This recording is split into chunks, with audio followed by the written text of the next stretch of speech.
चलो दोस्त, अब बात कर लेते हैं इसके टॉपिक तीसरे की। तीसरा क्या कह रहा है, अभाज्य गुण विधि द्वारा निम्नलिखित पूर्णांकों का एलसीएम और एचसीएफ ज्ञात कीजिए। तो अब हमें क्या ज्ञात करना है, एलसीएम और एचसीएफ ज्ञात करना है। और 12, 15 और 21 पहला क्वेश्चन दे रखा है तुम्हें, 12, 15 और 21। तो इसमें सबसे बड़ी बात तो ये है कि हमें अब की बार जांच करने के लिए नहीं पूछा, जो पहले हमें पूछा था जांच कीजिए कि एलसीएम इंटू एचसीएफ कितना है। इसलिए हमें एलसीएम निकालना है और एचसीएफ निकालना है। तो मैंने बताया था एलसीएम एचसीएफ निकालने के लिए तो क्या निकालने पड़ेंगे, पहले अभाज्य गुणनखंड। तो हम सबके क्या निकालने पहले अभाज्य गुणनखंड निकालते हैं। चलो निकालते हैं अभाज्य गुणनखंड। तो पहले 12 के अभाज्य गुणनखंड निकाल लो, हल करके हल 12 के अभाज्य गुणनखंड। अब 12 का क्या निकालना है हमें, एलसीएम। 3 से कटा 2 से कटा 2 छंग 12, 2 तिया 6, यानी कम 3। तो 12 के जो अभाज्य गुणनखंड निकले वो कितने निकले, 12 इक्वल 2 मल्टीप्लाई 3। अब ऐसे निकाल लो 15 के अभाज्य गुणनखंड। निकाल लेते हैं 15 का एलसीएम।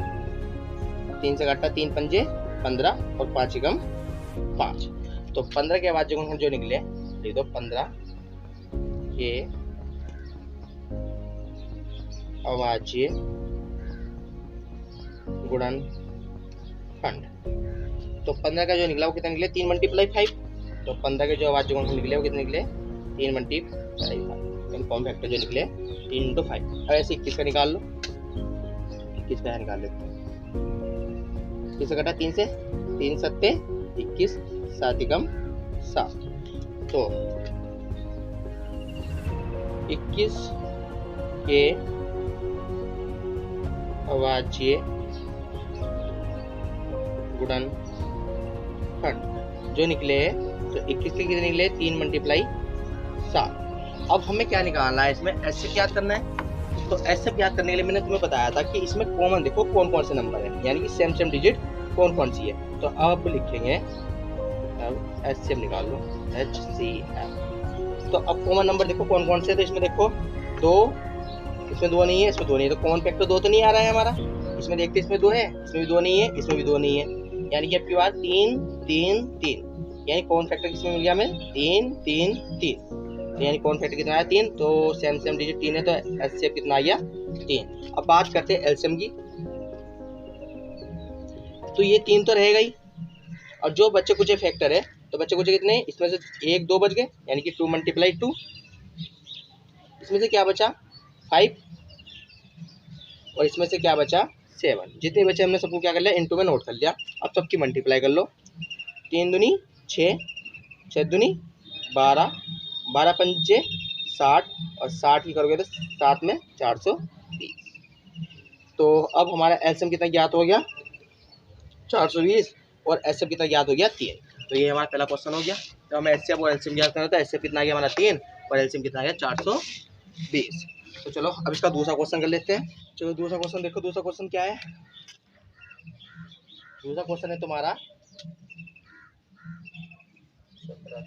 17, 23 और 29। ठीक है, तो अब हमें इन सबके क्या निकालने पड़ेंगे, अभाज्य गुणनखंड निकालने पड़ेंगे। तो सबके अभाज्य गुणनखंड निकाल लो।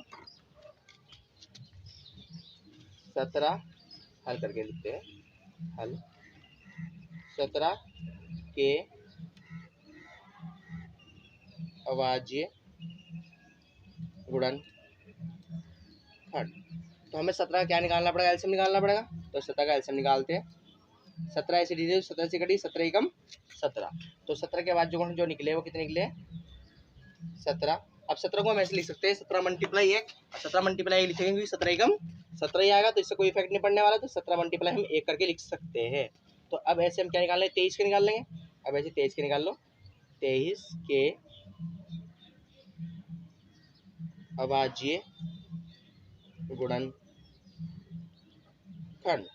अब ऐसे में क्या निकालना पड़ेगा, 23 का एलसीएम निकालना पड़ेगा। तो 23 भी ऐसी डिजिट है जो 23 से कटेगी, 23 एकम 23। तो हम लिख देंगे यहाँ 23 के जो निकले वो 23 मल्टीप्लाई 1।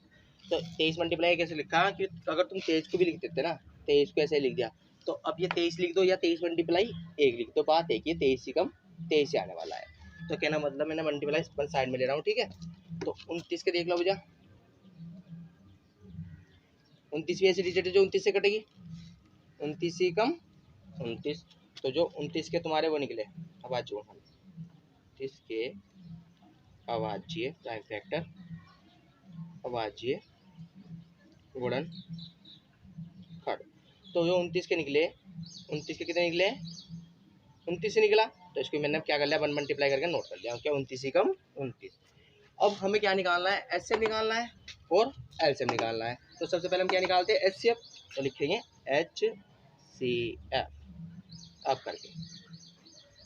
तो एचसीएफ कितना है हमारा, सेम सेम डिजिट क्या मिल रही 1 ही, तो एचसीएफ कितना आ गया 1।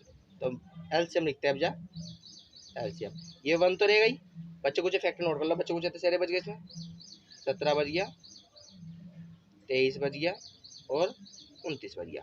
तो इन सब के अब क्या कर लो, मल्टीप्लाई कर लो। तो चलो 17 की हम 17 की 23 में करेंगे तो कितना आएगा, तो यहाँ कर लेते हैं, 17 की हम किस में करेंगे, 23 में करेंगे, 3 सत्ते 21, 21 का 1 कैरी कितना है 2, 3 का 3 और 2 5, 7 दूनी 14 का 4 कैरी कितना आया 1, 7 एकम 2 एकम 2 और 1 3, सॉरी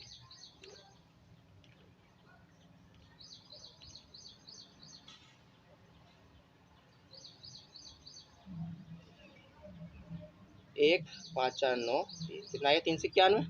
अब 3 से 91 की मल्टीप्लाई किससे कर लो, 29 से, 9 एकम 9, 9 में 81 का 1 कैरी 8 आया, 9 तिया 27, 27 और 8 35, दूसरे कट्टर निशान 2, 2 नम 18 का 8 कैरी कितना आएगा, 2 तिया 6 1 7, 9 3 8 और 5 13 का 3 कैरी कितना आया 1, 3 10 11, तो कितना आया 11 339। तो हमारा एलसीएम कितना है 11 11 339। तो ये हमारा एचसीएफ था, ये हमारा एलसीएम था। एचसीएफ कितना है 1 और एलसीएम कितना है 11 339। चलो अब इसका क्वेश्चन कितना है, इसका 8 9 और 25। तो हमें क्या निकालने पड़ेंगे, 8 9 25 के बाजू को निकालने पड़ेंगे। तो चलो निकालते हैं, 8 के बाजू को हम निकालते हैं, एलसीएम निकालते हैं 8 का, 9 का एलसीएम निकालते हैं और 25 का निकालते हैं। सही है, तो सबके लिए पहले लिख देते हैं हल करके, हल 8 के अभाज्य गुणनफल। तो 8 के जो अभाज्य गुणनफल निकले निकाल लो, 2 से काटा 2 चौक 8, 2 से काटा 2 दूनी 4 और 2 से काटा 2 एकम 2, तो कितना निकले 2 मल्टीप्लाई 2। अब इसी प्रकार 9 के अभाज्य गुणनफल निकाल लो, 9 के अभाज्य गुणनफल। तो 9 के अभाज्य गुण कैसे निकलेंगे, 3 से काटो 3 तिया 9, 3 एकम 3, तो 9 के जो अभाज्य गुणनफल निकले वो कितने निकले 3 मल्टीप्लाई 3। अब इसी प्रकार हम क्या निकाल रहे हैं, 25 के निकाल रहे हैं, तो देखो 25 के अभाज्य गुणनखंड। तो जो 25 के निकलेंगे कितने निकलेंगे 5 मल्टीप्लाई 5 और 5 एकम 5 पंचे 25, 5 एकम 5, तो जो 25 के निकले 5 मल्टीप्लाई 5। अब हमें क्या निकालना है, इसका एचसीएफ निकालना है।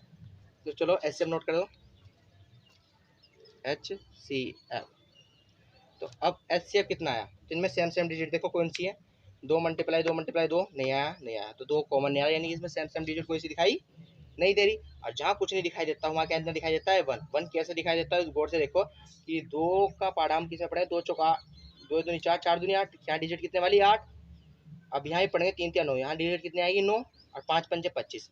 अब हम 8 को 8 मल्टीप्लाई 1 करके लिख देंगे, 9 को 9 मल्टीप्लाई 1 करके लिख देंगे और 25 को 25 मल्टीप्लाई 1 कर देंगे। तो वो जो 1 का आएगा तो वो क्या आ जाएगा हमारा कॉमन फैक्टर, जो मैंने इससे पहले वाले सवाल में लिख के करके दिखाया था। तो एस से कितना आ जाएगा यहाँ 1, जहाँ कुछ नहीं आता वहाँ 1 आता है, ठीक है। तो वो कैसा आता है वो मैंने बताया है, ठीक है। अब बात करते हैं एलसीएम की, अब बात करते हैं, चलो यहाँ कर लेते हैं, चलो एलसीएम यहाँ लिख लेते हैं एल सी एम। तो ये 1 तो रह गई, और जो बच्चे कुछ फैक्टर है वो नोट कर लो। तो बच्चे कुछ कितने ऐसे है 2 मल्टीप्लाई 2, यहाँ से कितना बच गया 3 मल्टीप्लाई 3, और यहाँ से कितना बच गया 5 मल्टीप्लाई 5। 2 एकम 2, 2 दूनी 4, 4 दूनी 8, यहाँ 8 ही लिखो, 3 तिया 9 और 5 पंजे 25। देखो पहला 8 का और 25 का पाड़ा पड़ ला, 25 अट्ठे कितना होगा 200, और मल्टीप्लाई 9, और 9 दूनी 1800। तो हमारा ऐसे कितना आ गया 1800। तो चलो इसके तीनों क्वेश्चन हो गए। क्वेश्चन नंबर 4 देखते हैं।